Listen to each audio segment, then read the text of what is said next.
अबे साले अनुज, अबे तू यार, और तू तो मुझे लेने आने वाला था है? अबे तू तो कल आने वाला था ना। अबे मुझे आज आना था, लेकिन तुझे लड़कियों से फुर्सत मिले तब तू मेरा फोन उठाएगा ना है? चल यार घर चलते, ला बैग दे। नहीं रहने दे, चल। अरे देना। अरे चल। चल आजा भाई आजा। और बता, तेरी शादी वादी की बात चल रही थी?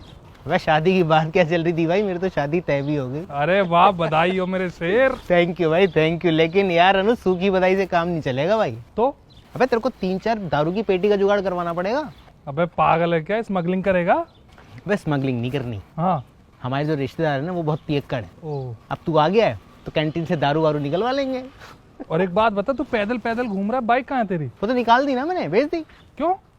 अबे देख अब शादी हो रही है, तो नई बुलेट देने की कह रहे थे। अच्छा। तो मैंने कहा नई बुलेट लेते हैं ना यार, अब तू आ गया है तो कैंटीन से एक बुलेट भी निकलवा लेंगे लगे या तो। अपना दारू की पेटी हो गई, अपना बुलेट हो गई, अपना दोनों मस्ती में घूमेंगे। चल भाई तेरा घर तो आ गया है।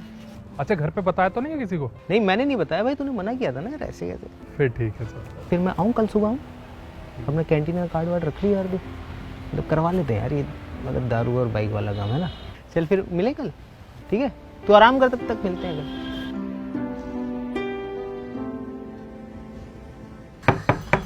कोरियर। अरे किसका कुरियर आ गया? पापा नमस्ते। बस अरे बच्चे तू अचानक बताया भी नहीं। हाँ। आ चल अंदर आ भाई, अपना फौजी घर आ गया। तेरी भाभी सुबह ही कह रही थी वॉशिंग मशीन खराब हो गई है, अच्छा हो तो आ गया, अब कैंटीन से नहीं निकलवा लेंगे। भाई अपना फौजी आ गया, मिल लो आके। और भाई कैसे हो बदमाश हैं? लो चॉकलेट खाओ, जाओ खेलो। अरे भाई तूने तो खुश कर दिया, वे नमस्ते। बड़े समय से आया। कल ज्योति को देखने लड़के वाले भी आ रहे हैं। देखने वाले? हाँ चल अभी फोन आ रहा है, मैं शाम को गप्पे ठोकेंगे, बैठेंगे, चल पीते। अरे भाई भैया नमस्ते। नमस्ते भैया, बहुत सही समय पर आए हो, मैं भी खाना ही बना रही थी। चलो जल्दी से आप हाथ मुंह धो लो, मैं फटाफट खाने लगाती हूँ। आ जाओ जल्दी, चलो। लेकिन ये ज्योति, भैया कैसे हो? दो ये दो मुझे। तुझे देखने वाले आ रहे हैं। और तेरी पढ़ाई? अरे भैया पढ़ाई तो जिंदगी भर होती रहेगी, चलो आ जाओ जल्दी से, खाना लगा रही हूँ मैं। चल। अरे अंकल लीजिए ना, आप तो कुछ खा ही नहीं रहे हैं। जी लेते। अरे आंटी आप भी लीजिए ना। हाँ क्यों नहीं। ये समोसा और मिठाइयाँ हमने घर पे बनाई है, आप चिंता मत करो, आप मोटे नहीं होंगे। तुम तो बहुत टैलेंटेड हो। बहुत अच्छा परिवार है आपका भाई साहब, सब हंसमुख है। जी बिल्कुल हमारे परिवार की तरह। और वैसे भी जब आपकी बेटी हमारे घर आएगी और आप उसे खुश देखोगे तो अपने आप समझ जाओगे। हाँ बिल्कुल। वैसे किस टाइप की शादी सोच रहे हैं आप? क्या मतलब? जी हमारा मतलब था कि हम लोग मिलके वेंकट हॉल बुक कर लेते तो खर्चा भी कम हो जाता।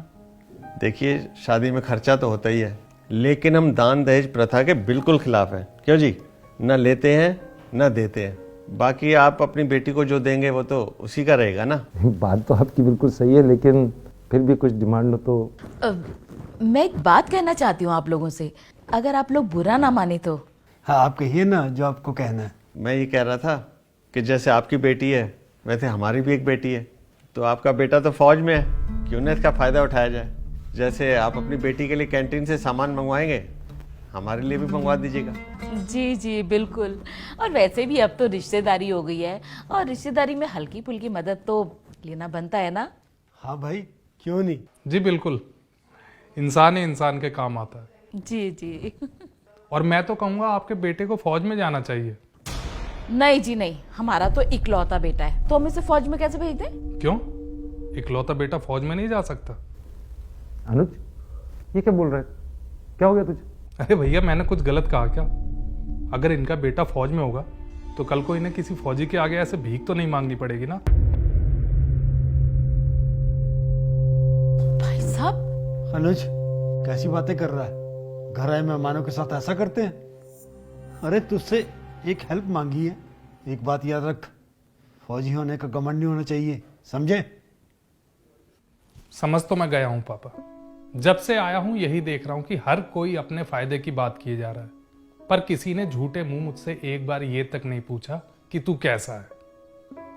एक फौजी घर के आया, उसके दोस्त को दारू की पेटी और बाइक नजर आने लगी।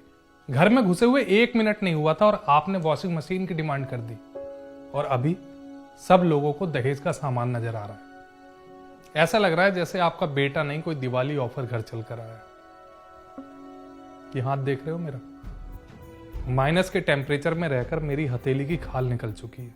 मैं क्या खाता हूं, क्या पीता हूं, कैसे रहता हूं, मेरी सेहत कैसी है, कितने दिनों के लिए आया हूं, कब जाऊंगा, इन सब चीजों से आपको कोई मतलब नहीं। मतलब है तो सिर्फ अपने फायदे की चीजों से। ये तो वही बात हो गई ना पापा, फौजी फौज में, बाकी सब मौज में।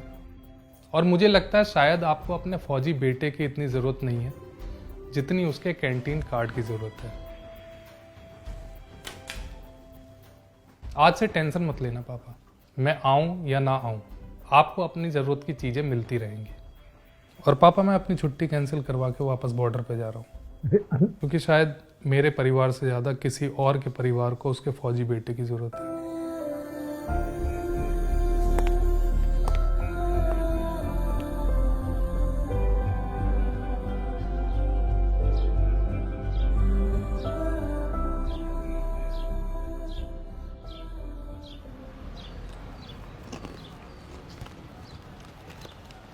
भैया आप फौज में हो? कैंटीन का कार्ड तो होगा आपके पास?